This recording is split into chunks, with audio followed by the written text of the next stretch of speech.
America's First Lady of Talk Shows, Oprah Winfrey, is well known for surpassing her competition to become the most watched daytime host on television. Her natural style with guests and audiences on The Oprah Winfrey Show earned her widespread popularity, her own production company, Harpo, and the television station OWN, short for the Oprah Winfrey Network. But things weren't always easy for the queen of the day. This is Oprah Winfrey before she was a billionaire.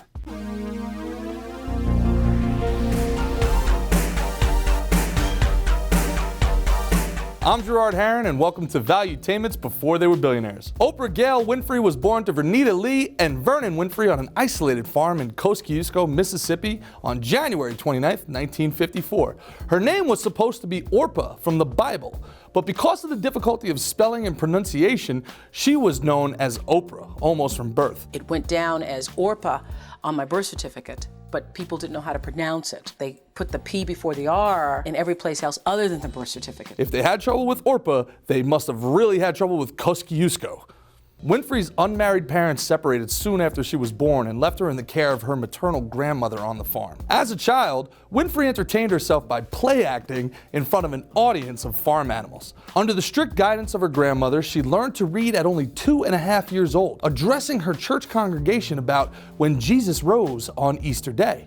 I was taught to read at an early age, and by the time I was 3, I was reciting speeches. Winfrey claims she skipped kindergarten by writing a note to her teacher on the first day of school saying she belonged in the first grade. Wrote my kindergarten teacher a letter. Miss New, I said, "Dear Miss New, I do not belong here." She would skip second grade as well and head straight to the third grade the following year. At only 6 years old, Winfrey was sent north to join her mother and 2 half-brothers in an extremely poor and dangerous neighborhood in Milwaukee. I suddenly land in a place that's completely foreign to me. I don't know anybody. I don't really even know my mother. By 12, she was sent to live with her father in Nashville, Tennessee. Feeling secure and happy for a brief period, she began making speeches at social gatherings and churches. One such event earned her $500 for a single speech.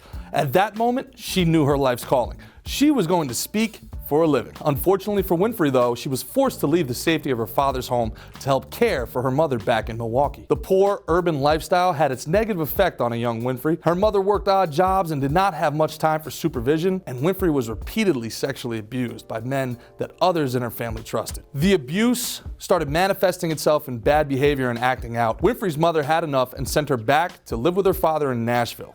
Something Winfrey says saved her life. Her father was very strict and provided her with guidance, structure, rules, and books. He required that his daughter complete weekly book reports, and she went without dinner until she learned at least 5 new vocabulary words a day. Winfrey became an excellent student, participating in the drama club, debate club, and student council. In an Elks Club speaking contest, she won a full scholarship to Tennessee State University and was invited to the White House Conference on Youth. In 1970, Winfrey was crowned Miss Fire Prevention by WVOL, a local Nashville radio station, and was hired by John Heidelberg to read afternoon newscasts. Winfrey became Miss Black Nashville and Miss Tennessee during her freshman year at Tennessee State. The Nashville Columbia Broadcasting System, better known as CBS, offered her a job. Winfrey actually turned it down twice, but finally took the advice of her speech teacher, who reminded her that job offers from CBS were the entire reason people go to college. Oprah took the job at WTFV, and at only 19 years of age, while still a sophomore in college, she became Nashville's first African-American female co-anchor on the evening news. At only 19 years old, there's a lesson here, valuetainers. All you have to do is keep your head down, work hard, and you can overcome insurmountable odds as long as you avoid Milwaukee. After Winfrey graduated, she moved to Baltimore, Maryland, where she did cut-ins during Good Morning America. But soon she was moved to the morning talk show with co-host Richard Scher. After 7 years, the general manager of ABC's Chicago affiliate saw Winfrey in an audition tape sent in by her producer, Deborah DeMaio. At the time, her ratings in Baltimore were better than Phil Donahue's, a national talk show host, and she and DeMaio were hired. Winfrey moved to Chicago, Illinois in January of 1984 and took over as anchor on AM Chicago, a morning talk show that was consistently last in the ratings. She changed the emphasis of the show from traditional women's issues to current and controversial, debatable topics. After 1 month, the show was even with Donahue's program. 3 months later, it inched ahead. In September of 1985, the program, now renamed The Oprah Winfrey Show, was expanded to 1 hour. As a result, Donahue moved to New York City. In 1985, Quincy Jones saw Winfrey on television and thought she would make a fine actress in a movie he was co-producing with director Steven Spielberg. The film was based on the Alice Walker novel, The Color Purple. You may have heard of it.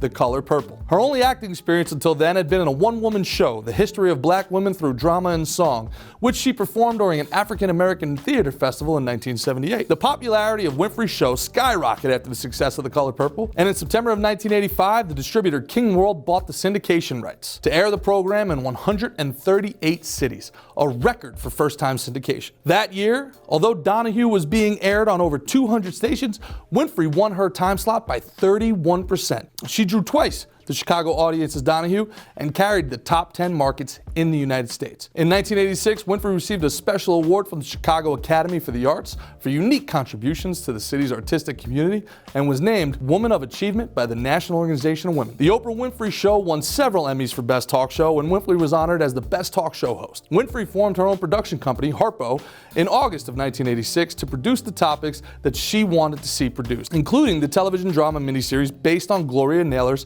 The Woman of Brewster Place, in which Winfrey was featured along with Cicely Tyson, Robin Givens, Olivia Cole, Jackie, Paula, Kelly, and Lynn Whitfield. In 1996, Oprah changed the game when she started an on-air reading club. This is one of my all-time favorite moments I'm having on television right now. You are witnessing it. On September 17th, Winfrey stood up and announced she wanted to get the country reading. She told her adoring fans to hasten to the stores to buy the book she had chosen. They would then discuss it together on air the following month.